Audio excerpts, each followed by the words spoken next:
حاضرین کرام، قرآن مجید کے 16ویں پارے کی صورت الکہف کی آیت نمبر 110 کا ایک مختصر حصہ اس فقیر گناہگار نے تلاوت کیا ہے۔ اللہ تبارک و تعالی جل شانہ عم نوالہ نے آیت کریمہ کے اس حصے میں ارشاد فرمایا، فمن کان یرجو لقاء ربہ فلیعمل عملا صالحا ولا یشرک بعبادت ربہ احدا۔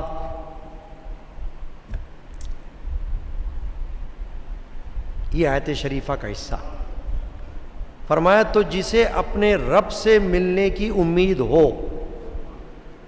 جسے اپنے رب سے ملنے کی امید ہو، اسے چاہیے کہ نیک کام کرے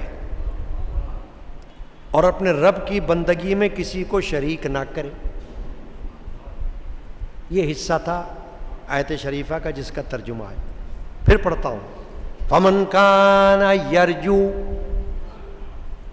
لقاء ربہ، جو شخص اپنے رب سے ملنے کی امید رکھتا ہے، چاہتا ہے رب سے ملنا، فلیعمل عملا صالحا، تو اسے چاہیے کہ نیک کام کیا کرے، ولا یشرک بعبادت ربہ احدا، اور اپنے رب کی عبادت میں کسی کو شریک نہ کرے۔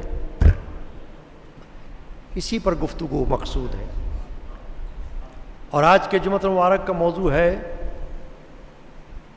کہ ریاکاری شرک ہے۔ پہلے تو یہ حصہ جو آیت کا تلاوت کیا گیا، آیت نمبر 110 سورہ کہف، اس سورہ کہف کی بھی بڑی فضیلت ہے۔ حدیث شریفہ میں، مسلم شریف کی حدیث ہے کہ جو شخص سورہ کہف کی پہلی 10 آیتوں کو حفظ کر لے، زبانی یاد کر لے، پہلی 10 آیات، فرمایا اللہ تعالیٰ اس کو دجال کے فتنے سے محفوظ رکھے گا۔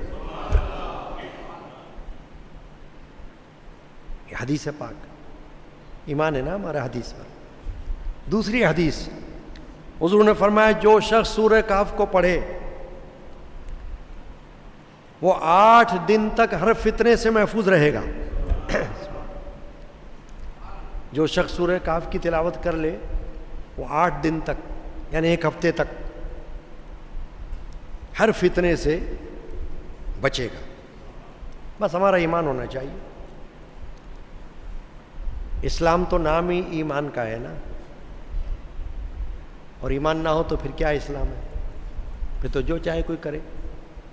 اب آ جائیے، محدود وقت ہوتا ہے، ایک تو یہ بڑا مسئلہ ہے کہ بات کرنے کے لیے تو بہت کچھ ہوتی ہے، مگر وقت تھوڑا ہوتا ہے، لوگ دیر سے آتے ہیں، تو جو موجود ہیں وہ خوش نصیب ہیں کہ کم از کم جمعہ کی نماز سے پہلے کچھ علم تو نصیب ہو رہا ہے، بہت بڑی نعمت ہے۔ فمن کان یرجو لقاء ربہ، بہت بڑی بات اللہ نے فرما دی کہ جو شخص اپنے رب سے ملنے کی امید رکھتا ہے، رب سے ملنے کی، ملاقات، دیکھیں نا دنیا میں ملاقات سب لوگ جانتے ہیں کیا ہوتا ہے، ملنا۔ آپ اپنے دوست سے ملتے ہیں، اپنے ماں باپ سے ملتے ہیں، اپنے بھائی بہن سے ملتے ہیں، عزیز اقارب سے ملتے ہیں، آس پڑوس سے ملتے ہیں، ملاقات کرتے ہیں نا، ملاقات۔ اللہ فرما رہا ہے کہ رب سے بھی ملاقات ہے ہر بندے کی۔ اب ملاقات میں فرق ہے، مومن کی ملاقات کچھ اور ہے، کافر کی ملاقات کچھ اور ہے۔ حدیث پاک ہے، اسی سے ریلیونٹ حدیث بتا رہا ہوں۔ نبی اکرم صلی اللہ علیہ وسلم نے فرمایا کہ جب مومن بندہ اپنے رب سے ملاقات کرتا ہے تو اللہ تعالیٰ بھی اس سے ملاقات کو پسند کرتا ہے. جب مومن اپنے رب سے ملاقات پسند کرتا ہے تو اللہ بھی اس سے ملاقات پسند کرتا ہے.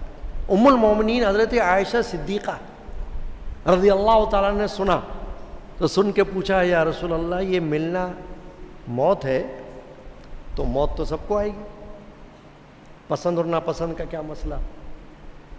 سمجھ رہے بات آپ؟ ام المومنین نے یہ سوال کیا کہ اگر ملاقات سے مطلب موت ہے تو موت تو کافر کو بھی آئے گی, پھر اس میں یہ کیا بات ہے کہ اللہ بھی اس سے ملنا پسند کرتا ہے جو اللہ سے ملنا پسند کرے. تو اگر موت کی بات ہے, ملاقات اگر موت کا نام ہے تو موت تو کافر کو بھی آئے گی, وہ بھی ملے گا اللہ سے, اور مومن کو بھی آئے گی, وہ بھی ملے گا اللہ سے. فرق کیا ہوا؟ حضور نے فرمایا نہیں, موت نہیں, موت الگ چیز ہے, ملاقات الگ ہے. ملاقات یہ ہے کہ اللہ خوش ہو کر ملے,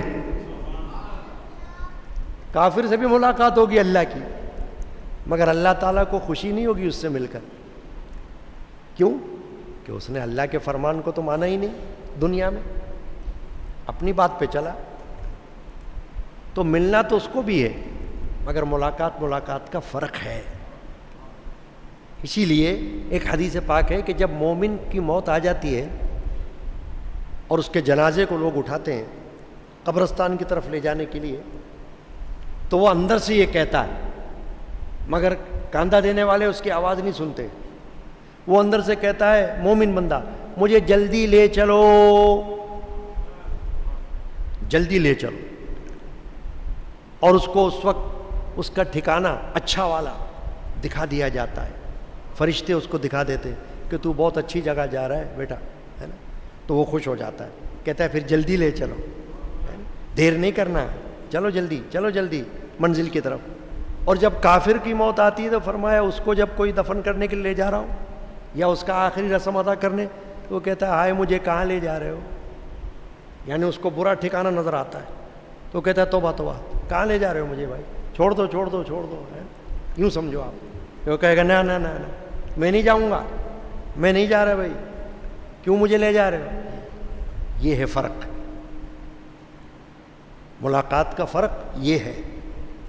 چنانچہ حدیث قرآن پاک میں کیا فرمایا اللہ نے, فمن کان یرجو لقاء ربہ, جو رب سے ملنے کی امید رکھتا ہے, جو شخص, یعنی اگر وہ مومن ہے, فلیعمل عملا صالحا, تو پھر اسے چاہیے کہ نیک کام کیا کرے. اب نیک کام کی بہت بڑی فضیلت یہ معلوم ہو رہی ہے. نیک کام کوئی ایک تو ہوتا نہیں, بہت سارے نیک کام ہیں. حقوق اللہ کے بھی نیک کام ہیں, حقوق العباد میں بھی نیک کام ہے. حقوق اللہ میں نمازیں ہیں, نیک کام ہے, روزے ہیں, نیک کام ہے, عمرہ و حج ہے, نیک کام ہے, قرآن کی تلاوت ہے, نیک کام ہے. یہ تو حقوق اللہ ہے. تمہاری نماز سے دوسرے کو فائدہ نہیں, نہ روزے سے نہ حج سے, تم کرو گے تم فائدہ حاصل کر لو گے. مگر ایک ہے حقوق العباد, ان میں بھی نیک کام ہوتے ہیں. ماں کے ساتھ نیکی, باپ کے ساتھ نیکی, بھائی کے ساتھ نیکی, بہن کے ساتھ نیکی, بیٹے کے ساتھ نیکی, بیٹی کے ساتھ نیکی, عزیز و اقارب کے ساتھ نیکی, خونی رشتہ داروں کے ساتھ نیکی, ایرے غیرے کے ساتھ نیکی. یہ حقوق العباد میں سے نیکیاں ہیں. یعنی نیکی صرف نمازیں روزے نہیں ہیں, نیکی تو وہ خلق کی خدمت کے کام بھی ہیں. خدمت خلق, خدمت خلق, مخلوق کی خدمت, ایرا ہو یا غیرہ ہو, اپنا ہو یا پرایا ہو. جب خیر کا کام کرنا ہے اور خیر کی کسی کو ضرورت ہے تو خیر کا کام کرنا, اس میں پھر اپنے پرائے کو نہ دیکھنا, یہ بھی نیکی ہے, تمہارے حق میں نیکی ہے. بھوکا کوئی شخص ہے, اب وہ اپنا ہے یا پرایا ہے, مسلم ہے یا غیر مسلم ہے, بھوک سے مچل رہا ہو تو اس کے پیٹ میں غذا ڈال دینا نیکی ہے. کوئی پیاس سے تڑپ رہا ہو تو اس کو پانی پلا دینا, بغیر پوچھے ہوئے کہ تم کون ہو، نیکی ہے۔ یہاں تک کہ جانور، انسان تو بڑی چیز ہے نا، اشرف المخلوقات ہے، یہاں تک کہ جانور اگر بھوکا ہو، پیاسا ہو، اس کو کھلا دینا، اس کو پلا دینا نیکی ہے۔ حدیث پاک میں حضور نے فرمایا ہر تر جگر میں ثواب ہے، ہر تر جگر، یعنی جس کے اندر جگر ہے، جانور میں بھی ہوتا ہے، انسان میں بھی ہوتا ہے، جس کے ساتھ پیٹ لگا ہوا ہے، جانور کے ساتھ بھی لگا ہوا ہے، انسان کے ساتھ بھی لگا ہوا ہے، تو فرمایا جس کے ساتھ تر جگر ہے اس میں ثواب ہے، کھلا دینا، پلا دینا۔ کوئی بیمار ہے، بیماری سے تڑپ رہا ہے، مت دیکھو کہ کون ہے، اگر علاج کا مستحق ہے علاج کروا دو، نیکی ہے۔ یہ ہے دین اسلام، یہ ہے ایمان، یہ ہے تعلیم۔ اب آپ سمجھو اس روشنی میں بات کو۔ فمن کان یرجو لقاء ربہ، جو شخص چاہتا ہے کہ مرنے کے بعد رب اس سے خوش ہو کر ملے، سمجھ گئے نا بات آپ؟ کیونکہ ملنا تو کافر سے بھی ہے، اس کو کافر بھی اللہ سے ملے گا اور مومن بھی اللہ سے ملے گا، مگر اللہ کس سے خوش ہو کر ملے گا یہ دیکھنا ہے۔ آ رہی سمجھ بات؟ میں زیادہ مشکل بات نہیں کرتا، کوشش کر کے ایسے الفاظ بھی استعمال نہیں کرتا جو سر پہ سے گزر جائے اور بھائی ہمیں پتہ ہی نہیں چلا کیا بولا آپ نے، نہیں بھائی، مومن بھی ملے گا، کافر بھی ملے گا رب سے، اور رب دونوں سے ملے گا، مگر دیکھنا یہ کہ کس سے خوش ہو کر ملے گا۔ تو خوش ہو کر جس سے ملے گا اس کے لیے اللہ نے فرمایا فَلْيَعْمَلْ عَمَلًا صَالِحًا، اسے چاہیے نیک کام کرے۔ اب نیک کام میں پھر ایک مسئلہ ہے، ایک نیک کام ہے کافر کا، غیر مسلم کا، ایک نیک کام ہے مومن کا، دونوں میں فرق ہے۔ کافر اگر نیک کام کرے گا دنیا میں، نیک سے مراد یہ کوئی اچھا کام کر لے، مثلا کسی کو کھانا کھلا دے، کسی کو پانی پلا دے، کسی بیمار کا علاج کرا دے، کسی جانور کو سہارا دے دے، جس کو میں نے کہا سب نیک کام ہے، مگر یہ کون کر رہا ہے؟ کافر۔ مومن کرے گا تو جنت میں چلا جائے گا، کافر کرے گا تو جنت میں نہیں جا سکتا، یہ فرق ہے۔ اس کو دنیا میں اللہ تعالیٰ بدلہ دے دے گا، فارغ کر دے گا دنیا میں اللہ، کیونکہ جنت مغفرت رحمت، بار بار بتا چکا ہوں میں، جنت کافر کے لیے نہیں ہے، مومن کے لیے۔ مغفرت جس کو کہتے ہیں بخشش، اللہ کی طرف سے معافی، وہ کافر کے لیے نہیں ہے، کافر کو اللہ معاف نہیں کرے گا، مومن کو کر دے گا۔ اور رحمت مومن کے لیے، کافر کے لیے نہیں۔ تو کافر کتنا ہی نیک کام کر لے اس کا بدلہ دنیا میں اللہ اس کو دے دے گا، آخرت میں نہیں ہے۔ مومن جب نیک کام کرتا ہے تو اللہ اس کو دنیا میں بھی اچھا بدلہ دے گا اور آخرت میں بھی اچھا بدلہ دے گا۔ بہت بڑا فرق ہو گیا، خوش ہو جاؤ آپ، بہت بڑا فرق آ گیا کہ مومن کا نیک کام دنیا میں بھی اس کو اچھا بدلہ دلا رہا ہے، قبر میں بھی اچھا بدلہ دلا رہا ہے، آخرت میں بھی اچھا بدلہ دلا رہا ہے، میدان حشر میں اچھا بدلہ دلا رہا ہے، اور سب سے بڑھ کر یہ کہ اللہ تعالیٰ اس سے خوش ہو کر ملاقات کرے گا۔ بتاؤ، ایک ملاقات دنیا میں کسی سے کرنا ہے، ایک ملاقات ہمیں رب سے کرنا ہے، تو رب سے ملاقات بہت بڑی نعمت ہے نا۔ پھر کیا چاہیے؟ اللہ اگر خوش ہو کر ملے۔ میرے جد امجد حضرت مولانا الشاہ محمد غلام رسول القادری رحمۃ اللہ علیہ جن کا مزار شریف باہر بنا ہوا ہے، ان کے کلام کا شعر ہے، دنیا رہے راضی یا نہ رہے، دنیا نہ رہے راضی یا نہ رہے، اللہ کی رضا حاصل ہو ہمیں۔ دنیا رہے راضی یا نہ رہے، اللہ کی رضا حاصل ہو ہمیں۔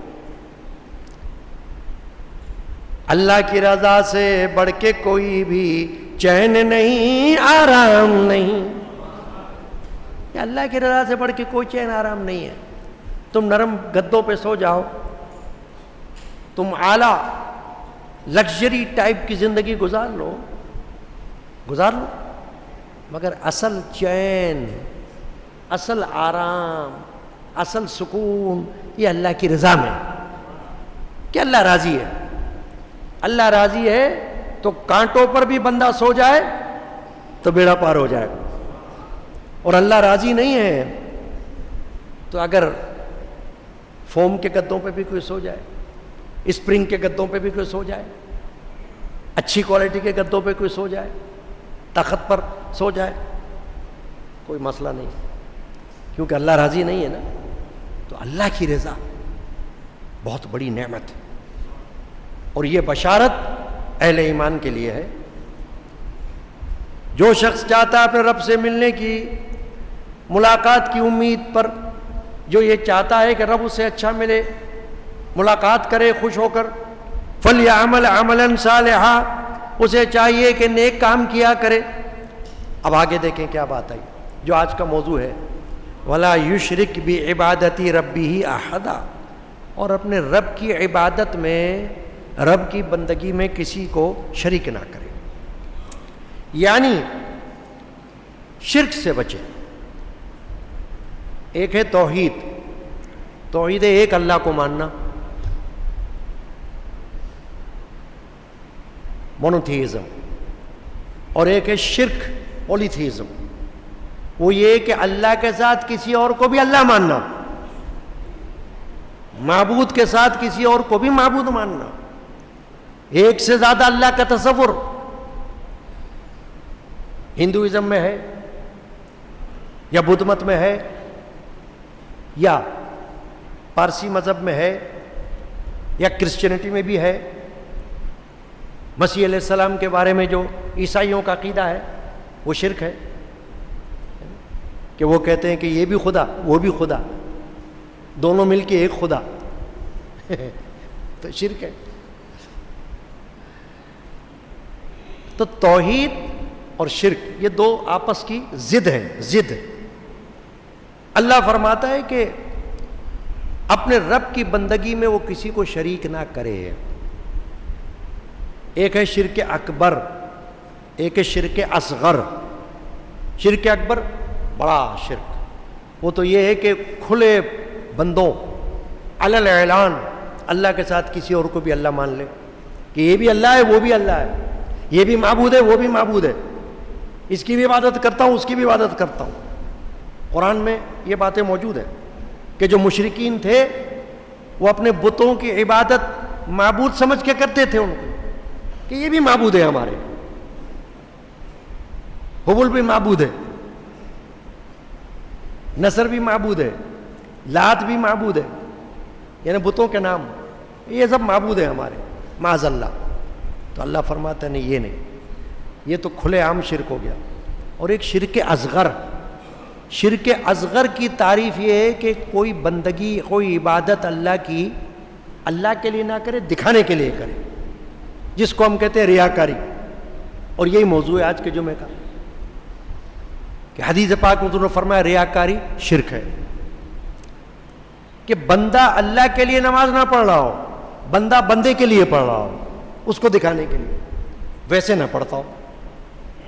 یہ فرق سمجھا رہا ہوں کہ آپ کہو کہ یہ ریاکاری کا فرق کیا ہے؟ بھائی ریاکاری کا فرق یہ ہے کہ تم اکیلے میں کبھی نماز نہیں پڑھتے اور دکھانے کے لیے نماز پڑھ لیتے ہو، لوگ دیکھیں یہ نمازی ہے۔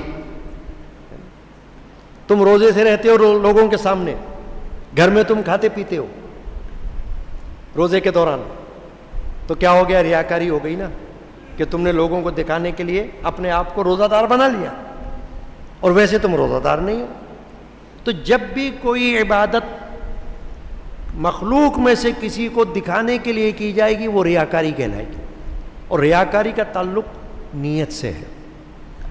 ایک شخص نماز پڑھ رہا ہو، اب دیکھیں یہ لوگ یہاں سنتیں پڑھ رہے ہیں، سنتیں پڑھ رہے ہیں نا لوگ، ان میں سے ایک بھی ریاکار نہیں ہے، کیونکہ یہ دکھانے کے لیے سنتیں نہیں پڑھ رہا، یہ تو سنت پڑھ رہا ہے، سنتیں پڑھنا تھی پڑھ رہا ہے۔ ریاکاری ایک الگ چیز ہے، وہ نیت سے ہوتی ہے، وہ میں نے بتا دیا کہ نیت یہ ہو کہ میں تو اس کو دکھانے کے لیے پڑھ رہا ہوں، ویسے نہیں۔ مجھے دکھاوا کرنا ہے، شہرت، تصنع، بناوٹ، تو پڑھ رہا ہوں، تو یہ ریاکاری ہو جائے گی. وہ چاہے روزے میں ہو، چاہے نماز میں ہو، چاہے سخاوت میں ہو، چاہے خیرات میں ہو، یا کوئی نیک کام میں ہو، چاہے خدمت خلق میں ہی صحیح. لیکن اگر دکھانے کے لیے کیا، حقیقت میں اللہ کے لیے نہیں کیا، تو ریاکاری ہو جائے گی. پھر اس کی وہ خدمت، وہ کام اللہ کو قبول نہیں ہے. دنیا نے دیکھ لیا، بس واہ واہ ہو گئی، تالیاں بج گئیں، فوٹو کھنچ گئے، تصویریں آ گئیں، میڈیا پہ آ گیا، لوگوں میں مشہور ہو گیا، حاتم تائی ہے یہ، تو چلو ہو گیا مشہور. مگر اللہ کے پاس اس کی جگہ نہیں ہے. کیوں؟ کہ اگر اس کی نیت یہ تھی کہ میں تو دکھانے کے لیے کر رہا ہوں، حقیقت میں نہیں کر رہا، تو پھر اللہ کو قبول نہیں ہے. اللہ جانتا ہے. اب آئیے اس کے بارے میں ایک حدیث شریفہ سن لیں تاکہ وقت محدود ہے. حدیث بھی بڑی اہم ہے. حدیثیں تو کئی ہیں ریاکاری کے حوالے سے، مگر ایک حدیث میں نے منتخب کر لی ہے، سن لیں آپ. اور یہ حدیث شریفہ ابن ماجہ حدیث کی کتاب کی حدیث ہے. حضرت عمر بن خطاب، کتنے مشہور خلیفہ، صحابی، فاروق اعظم، وہ روایت کر رہے ہیں اس حدیث کو. اب میں ترجمہ نہیں پڑھ رہا، دیر ہو جائے گی، صرف وہ متن نہیں پڑھ رہا، دیر ہو جائے گی، ترجمہ بتا رہا ہوں. عمر ابن خطاب روایت کر رہے ہیں کہ ایک دن رسول اللہ صلی اللہ علیہ وسلم کی مسجد کی طرف وہ گئے، مسجد نبوی میں گئے. کون؟ عمر بن خطاب. تو نبی صلی اللہ علیہ وسلم کی قبر انور کے پاس معاذ بن جبل کو بیٹھا ہوا دیکھا. معاذ بن جبل خود ایک صحابی ہیں، بڑے مشہور صحابی ہیں. رسول اللہ صلی اللہ علیہ وسلم نے ان سے اتنی محبت کی کہ ان کو اپنی سواری پر اپنے ساتھ بٹھایا، اپنے پیچھے اونٹ پر. رسول پاک صلی اللہ علیہ وسلم آگے بیٹھے ہوئے، پیچھے بٹھایا، معاذ بن جبل بیٹھ جاؤ پیچھے میرے. بیٹھ گئے اور غزوات میں ساتھ رہے. اب ان کے بارے میں بات کروں گا تو اور دیر ہو جائے گی، تو خالی حدیث کی طرف چلو آپ. عمر بن خطاب نے کیا دیکھا مسجد نبوی میں؟ معاذ بن جبل کو دیکھا. کیا دیکھا؟ کہ نبی اکرم صلی اللہ علیہ وسلم کی قبر انور کے پاس بیٹھے ہوئے ہیں، رو رہے ہیں، رو رہے ہیں.